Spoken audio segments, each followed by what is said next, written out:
तो आज हम लोग क्या करने वाले हैं, क्वेश्चंस कर रहे हैं सॉल्यूशन के जो नीट प्रीवियस ईयर में आ रखे हैं। तो अगर आप देखोगे पैटर्न क्वेश्चंस का सॉल्यूशन से, तो हर बार एक क्वेश्चन आ ही रहा है, ठीक है।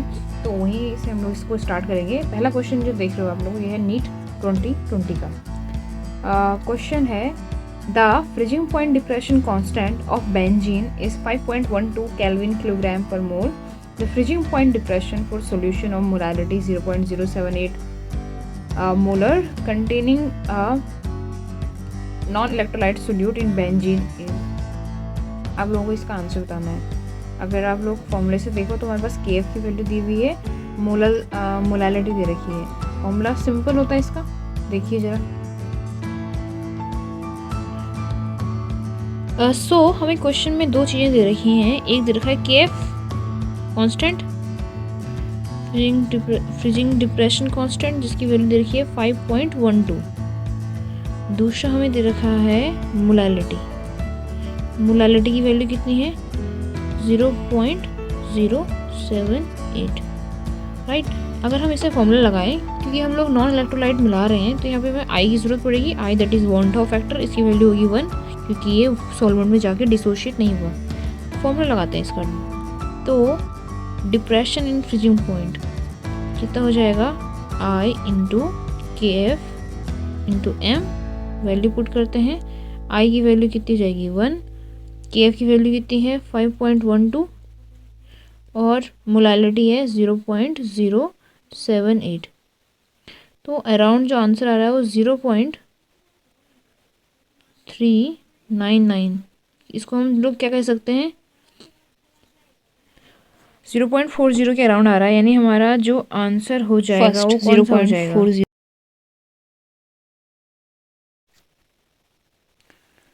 नेक्स्ट क्वेश्चन जो आ रहा है, ये आ रहा है नीट 2019 से, ठीक है, उसी के प्रीवियस ईयर का क्वेश्चन है ये।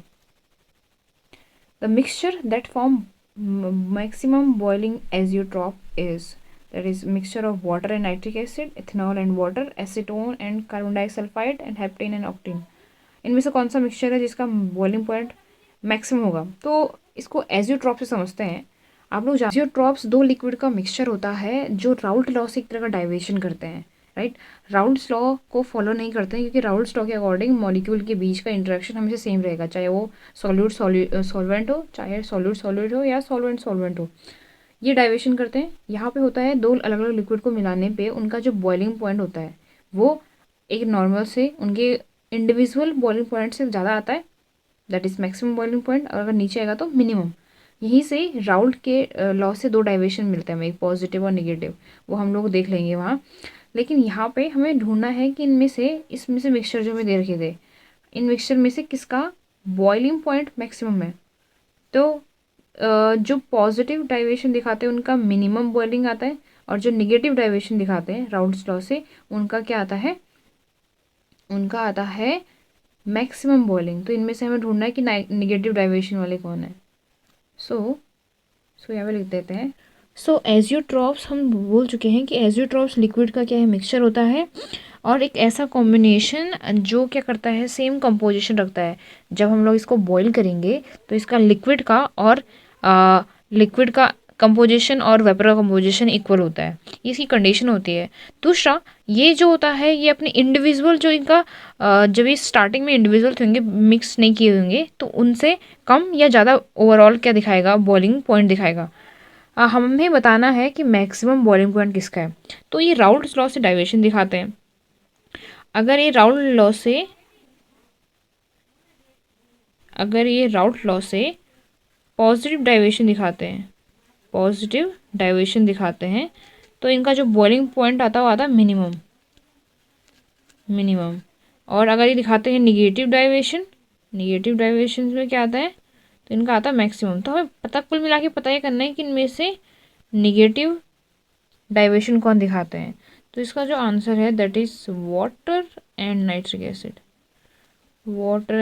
एसिड का जो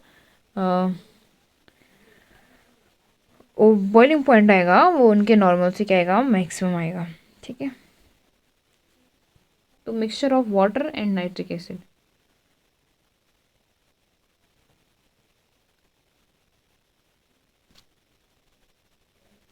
नेक्स्ट क्वेश्चन ये है नीट 2017 से। क्वेश्चन देखिए, if the molality of dilute solution is doubled the value of molar depression constant is. अगर हमने मोलालिटी बढ़ा दिया तो अगर हम उसको फॉर्मूले से देखें, अभी हमने एक फॉर्मूला लिखा था, मोलालिटी को क्या करें,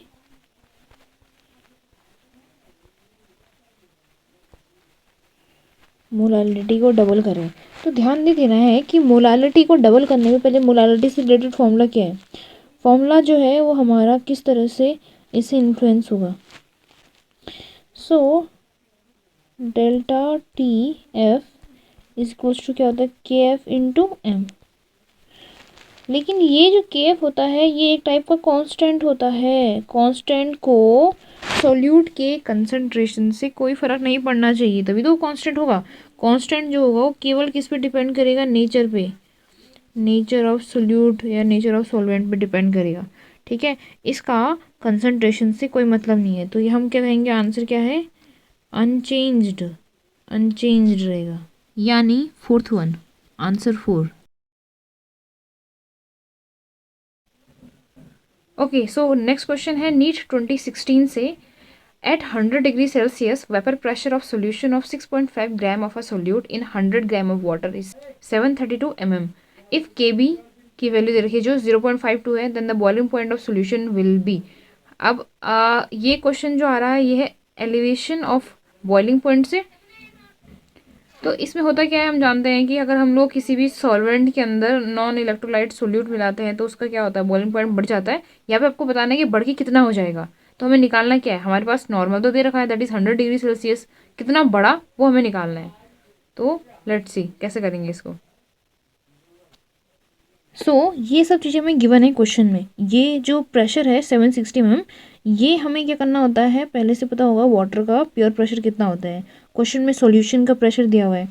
हमें ध्यान देना है कि पहले हमें एग्जैक्टली पता करना है कि हमें निकालना क्या है। हमें निकालना क्या है, हमें निकालना है कि सॉल्यूट के मिलाने पे कितना बॉइलिंग पॉइंट पॉइंट जो होता है वो कितना हो जाता है। तो हम जानते हैं कोलिगेटिव प्रॉपर्टी से, that is elevation in boiling point होता है, बॉइलिंग पॉइंट बढ़ जाता है। यानी जो हमारा टोटल बॉइलिंग पॉइंट आएगा अब वो क्या आएगा, एक जो शुरू में था प्लस कितना क्या है, चेंज आया, इन दोनों की सम का हमारा जो होगा जो सम इन दोनों का सम होगा हमारा आंसर होगा।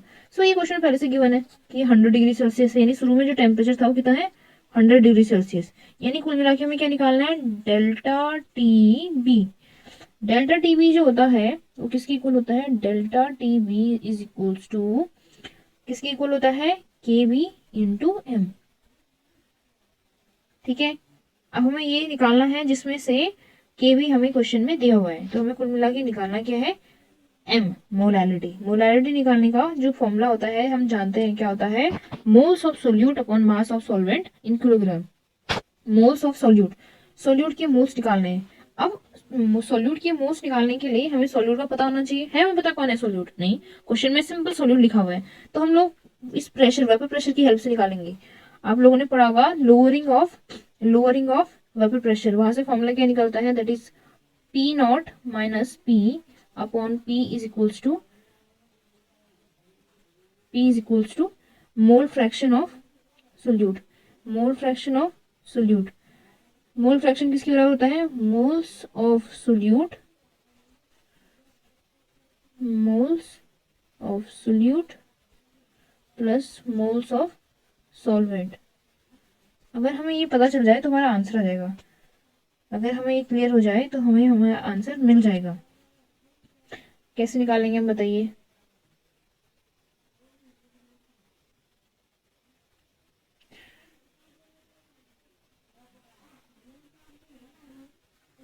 तो सबसे पहले हम लोग क्या निकालेंगे, एन सॉल्वेंट। एन सॉल्वेंट क्या होगा, मास कितना है, mass that is 100 gram, question में दिया हुआ है, अपॉन इसका कितना होता है, molar mass that is 18। Answer जो आ रहा है 5.55 के अराउंड।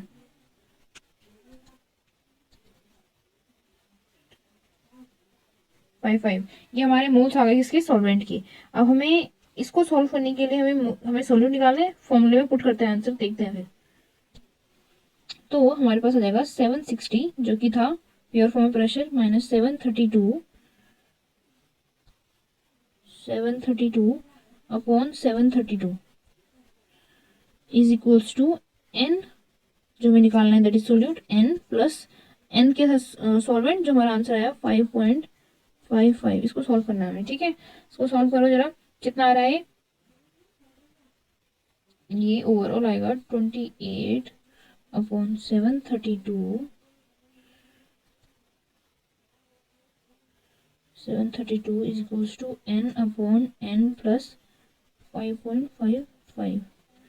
इसको सॉल्व करना ये आएगा 0.0368 is equals to n upon n plus 555। इसको यहाँ भेज देते हैं, क्या हो जाएगा ये 0.368 n plus 5.55 into 0.0368 equals to n। Correct, ठीक है। अब इसको सॉल्व करते हैं। क्या हो जाएगा ये, जो ओवरऑल आएगा हमारे पास, इसको हम लोग भेज देंगे यहाँ, तो ये सॉल्व करके आएगा 0.204 इज इक्वल्स टू 0.963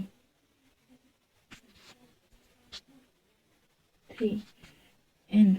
तो n इक्वल्स टू क्या हो जाएगा, n हम क्या, हमारा क्या है मोल्स ऑफ सोल्यूट, जो कि इसके अराउंड आएगा 0.212। ये हमारे मोल्स आ गए किसके, सोल्यूट के। तो अब लगाओ फॉर्मूला, हमारे पास मोलालिटी निकालनी थी हमें। मोलालिटी इक्वल्स टू क्या हो जाएगा, मोल्स ऑफ सोल्यूट जो आ रहा है 0.212 अपॉन मास ऑफ सॉल्वेंट। मास कितना है 100 ग्राम, हमें ये किलोग्राम में चाहिए होता है, इसमें क्या हो जाएगा 1000 से इंटू हो जाएगा ये।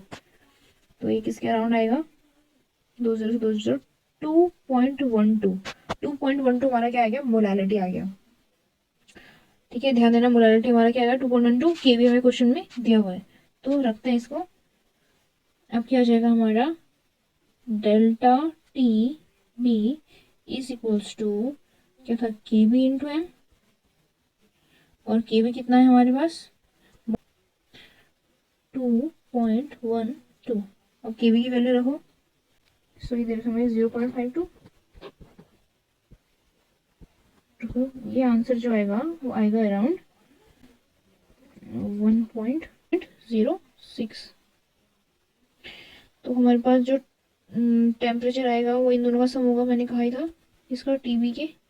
तो दैट इज 1.06 प्लस 100 कितना हो जाएगा, ये 101.06 डिग्री सेल्सियस। ये हमारा आंसर हो जाएगा। तो ये 101 के आसपास है, तो 101 हमारा आंसर हो जाएगा। नेक्स्ट क्वेश्चन जो आ रहा है वो नीट 2015 से आ रहा है। क्वेश्चन जो है वो कुछ इस तरह से है that which of the following electrolyte has same value of van't Hoff factor as Al2SO4 का होल 3। किससे मैच करता है। वॉन्ट ऑफ फैक्टर के बारे में मैं बता दूं, ये फैक्टर आपने कहाँ पढ़ा होगा, कॉलिगेटिव प्रॉपर्टीज़ में। जो हम लोग फॉर्मूले यूज़ करते हैं वो आइडियल सिचुएशन के लिए हैं, जो राउल्ट लॉ ने बताए हैं। लेकिन रियल लाइफ में इलेक्ट्रोलाइट घोलने पे ही किसके अंदर, सॉल्वेंट पे घुलने पे ही क्या होता है, अपने आयनाइज हो जाते हैं, आयंस में टूट जाते हैं। तो हमें यहाँ वही देखना था किस तरह से टूट रहे हैं और इनमें से किसका वॉन्ट ऑफ फैक्टर किससे मैच कर रहा है। ठीक है, तो फॉर्मूला देखते पहले, आई इक्वल्स टू क्या होता है। So as we seen in the formula, Al2SO4 का होल 3, जब ये क्या होगा डिसोशिएट होगा तो कैसे बनेगा, 2 बनेंगे Al+3 और 3 मिलेंगे हमें SO4 के नेगेटिव आयन। टोटल आयन्स का नंबर कितना हो रहा है 5। तो यहाँ पे जो ऑब्जर्व आएगा वो आएगा 5 और थ्योरेटिकल क्योंकि स्टार्टिंग में यही होगा तो 1। तो यहाँ पे जो आई की वैल्यू जाएगी वो कितनी जाएगी 5। सही है, हमें ऐसा देखना है कि जिसका मैच करे 5, जिसका आई की वैल्यू 5 आए। तो लेट्स सी, पहला क्या था हमारे पास, पहला एग्जाम्पल AlNO3 का होल 3 है। इसके अंदर टोटल आयन 4 ही हैं, एक तो Al+3 का आएगा, 3 किसके आएंगे NO3 माइनस के।